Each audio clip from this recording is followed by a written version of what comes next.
Guys, it's your girl Okwe and welcome to the All Shows Nigerian channel where I review Nollywood movies, series and reality TV shows. Today I'll be reviewing an interesting series that just came out on Netflix titled madamkoikoi, and I am really excited to review this one because it's very different from the regular regular Nollywood movies and stuff like that we naturally watch, because it is a horror series. Yes, you heard me right. It is a horror series. I don't know why it's a series, honestly, because it was 1 hour 30 minutes long, which in my mind is supposed to be like a movie type of length or whatever. But yeah, I guess they're cutting it up into like seasons or episodes or whatever. And the first episode of season 1 just dropped, which was titled Madam Koi Koi The Awakening. So yeah, I guess they're doing it in a series format, and yeah, it's a horror movie. It's a Nigerian horror series, whatever you want to call it. I just love the fact that it's a horror whatever, because I love Nollywood movies. Two things I love: Nollywood movies and horror movies. And if you combine the two together, holy grail for me. So I'm really excited to review this. If you're a returning subscriber or a returning viewer, hey, welcome back to the channel. I'm glad you're here. Thank you for supporting the channel. And if you're a new subscriber or a new viewer, hey, welcome to the channel. This is the All Shows Nigerian channel, like I said, where I review Nollywood movies, series, and reality TV shows. And if that sounds like a vibe, please stay tuned. Click the notification bell so you get notified every single time I post a new video. Don't forget to like this video, comment on this video, and most importantly, subscribe to the video. Alright, so let's get into the review. So the way I'm going to review this particular series is based off the movie plot, the cast performance, the creativity, what worked in the movie or in the series for me, and what didn't work for me overall. And then at the end of that, I'm going to give my final ratings and all that.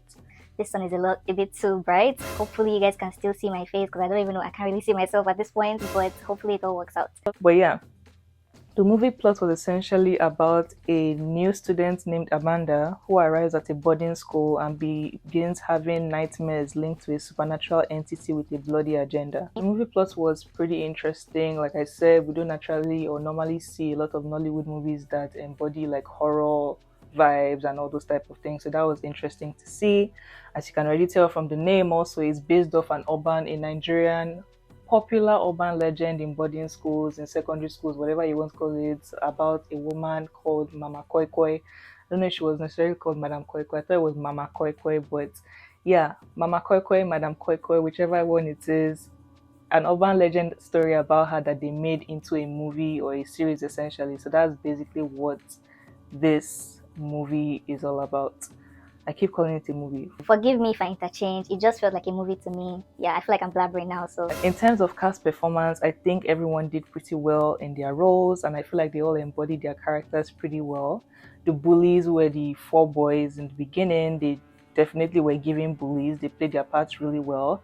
The tatafos in the movie, the gossipers in the movie, Amanda's friend Edna played her role very well. Amanda played her role very well, and the interactions overall between the castmates were really organic and very convincing. So I'll definitely give them a thumbs up for their cast performance.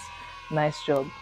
Honestly, I didn't realize that Chioma Chukwuka was even in this movie until like 1 hour 25 minutes into the movie, and that is crazy because apparently she was Sister Ruth, who we saw in the beginning was not able to like speak based off something that she experienced 20 years ago, which they obviously like talked about in the movie. But it was just so funny to me how I didn't even realize that it was Chioma Chukwuka until like 1 hour 25 minutes into the movie, which was like 25 minutes left of the movie type of thing. Pretty much at the end, that's when we knew she was there. Aside from her, Ireti Doyle was also in this movie, and I can't remember his name now, but I'm probably going to put his name or his picture down here. But another well-known Nollywood actor was also in this movie as well. Other than the 3 of them, I feel like every other person in this movie was fairly new, and I'm really happy that they did that. That they, introduced fresh blood. It wasn't like well-known characters that were the main characters in this movie, so I definitely like that. And even the not well-known characters, they really embodied their parts really, really well.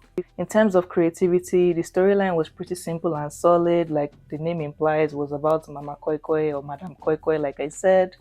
although I didn't really understand how it tied to the urban legend of Mama Koi Koi until like the very end of the movie. Honestly, watching it in initially, like after the 1 hour mark of the episode, I was like, okay, like I'm still not seeing any correlation with this whole Mama Koi Koi thing. Like, yes, there's this random creature that we're not seeing the face that is seems to be attacking everybody left, right, and center, but it's like we didn't get any backstory of like, okay, where this creature came from or whatever until the very end of the movie. So I didn't really like that. I feel like they should have given us more context even from the beginning, even if they didn't want to give us the whole context, at least maybe like a back and forth, like, oh, what happened in the past, what happened in the present, what happened in the past, what's happening in the present type of situation, just to give the viewers a bit of clarity. Because I feel like the way they did it, easily people would have checked out from watching like the whole thing and not being patient enough to actually wait to the end to actually see the correlation.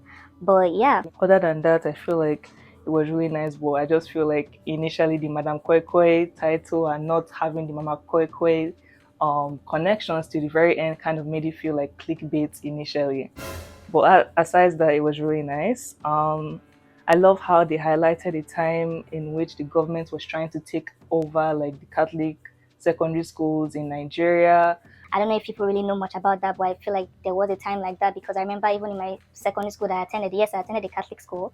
That was the same story of like the history of the school. Apparently, initially the school was a Catholic school and then it was overtaken by the Lagos government. But then thankfully the Catholic Archdiocese was able to get back the school. And currently at the moment, my former secondary school is actually now owned again by the founders who are Catholic. Is the Catholic Church. I don't know if that makes sense. But yeah, I guess there was a time in Nigeria where like that was happening, and I like that they highlighted that in this movie.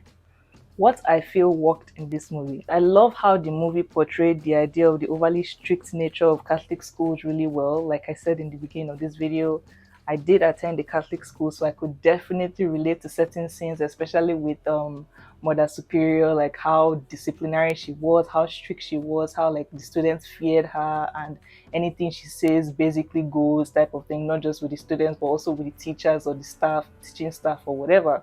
That I feel like they embodied really well. That was really nice. It's genuinely how it is in real life. I'm speaking from experience, so I know what I'm talking about. Um, I also love that they touched on the extremely triggering and disturbing topic of sexual abuse and gang that, you know, often unfortunately happens in schools, be it universities or colleges or secondary schools, and the victimization of these victims and enablement of the perpetrators and cover-ups as well made by these leaders of these like said institutions in order to maintain good status in society. I feel like that was a very triggering. The scenes that portrayed those parts were extremely triggering to watch, but at the same time needed to be shown because honestly, that's the reality of things, unfortunately, in our society. So I like that this movie touched on stuff like that. I'm sure we've read about stories like this. It's not anything new to us. So I really like that they shined some light on these particular kind of topics. I also love how, like, again, the movie is obviously Mama Koi Koi or whatever, but when we now got to the backstory of like the origin of Mama Koi Koi, like what really happened or whatever at the end, I like the reference to the red shoes and like the sounds that the red shoes made. That kind of like brought like a connection or more connection to the whole like storyline behind like the Mama Koi Koi stuff. So that was nice. I also love the humorous moments, how like they were able to balance like the horror of the movie and the humors of the like humorous scenes of the movie type of thing. Like I feel like there were some parts in the movie where I laughed, like it was like a light, you know, light-hearted part of the movie, or like light-hearted conversations or like funny conversations, side snarky comments made by Amanda to like the boys. I don't remember their name now, but the four bullies type of thing, or like when the news of like the dead bodies were coming out like around the city, how like the story was just passing to different people, and like people were just making their own different like theories and their own different storylines of the whole thing. And then there was a particular girl that was like, oh, it's the most gruesome thing she has ever seen. And one of the students is like, did you actually see it for yourself? And she's like, no, but I feel like that's how it looked. And I'm like, really? Like literally, that's literally how it is when information starts spreading. You just start hearing different versions of the original story, and it kind of like some point like waters down the truth type of thing, and now like invites more of people's creativity and people's like made up stories concerning what had happened basically. So I love that those humorous parts were like, you know, part of the movie. It kind of made the movie like took us a little bit from like the seriousness of the movie to like the lightheartedness of the movie to like back to the horrific type of part of the movie. Like it was just a swing of emotions, and I was definitely here for it. What I feel did not work or what flopped, in my opinion, in this movie, and they are not much. I'm just nitpicky because, again, I watch a lot of horror movies, so I feel like I have a lot of experience in this field.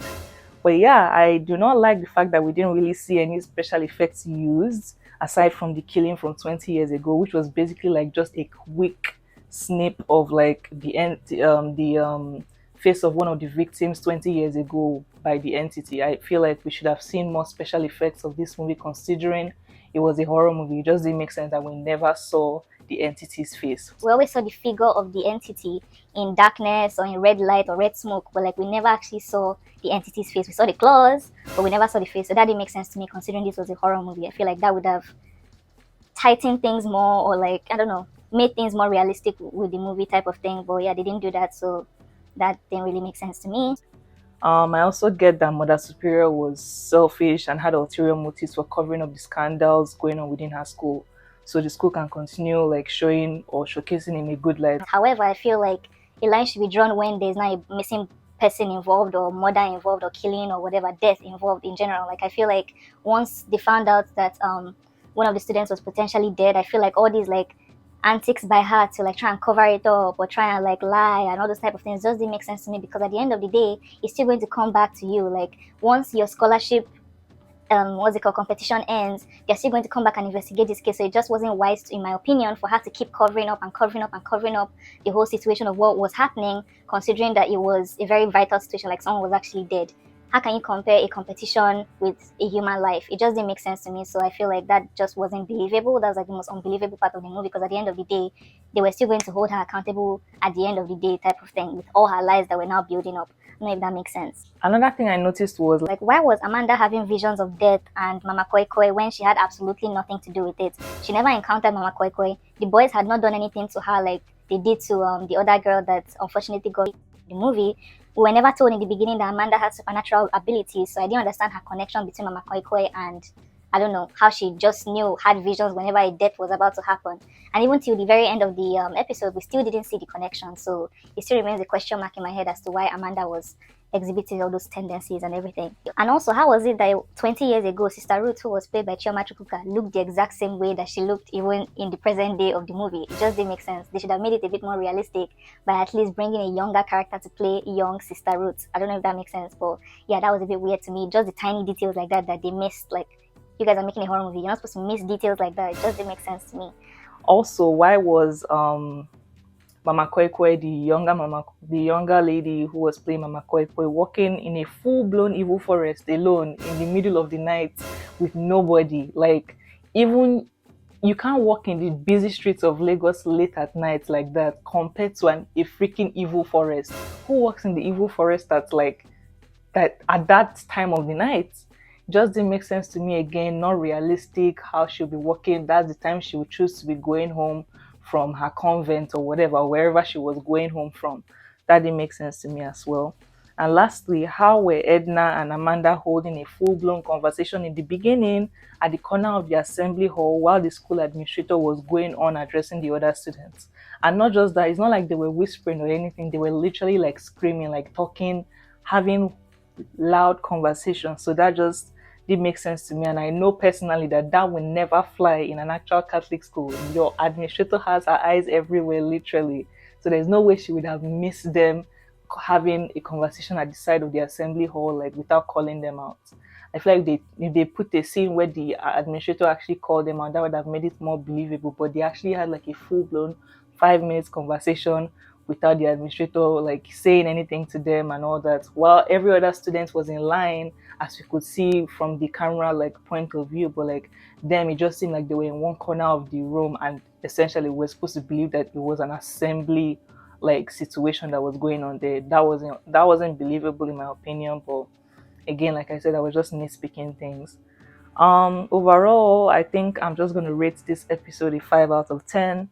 As far as I'm concerned, the scariest villain in this series wasn't even Madam Koikoi, unfortunately. It was Mother Superior. That chick is just bad. Like, again, like I said, when death is involved, there's just a line you can't cross with death. Like, every other thing should, like, no matter at that point. So she was just so obsessed with this scholarship competition for no reason, considering that there was somebody's life involved. Like, just the cover-ups, it just didn't make sense to me. And honestly, her character for me is the main villain of this whole situation. Yeah, she's the real villain.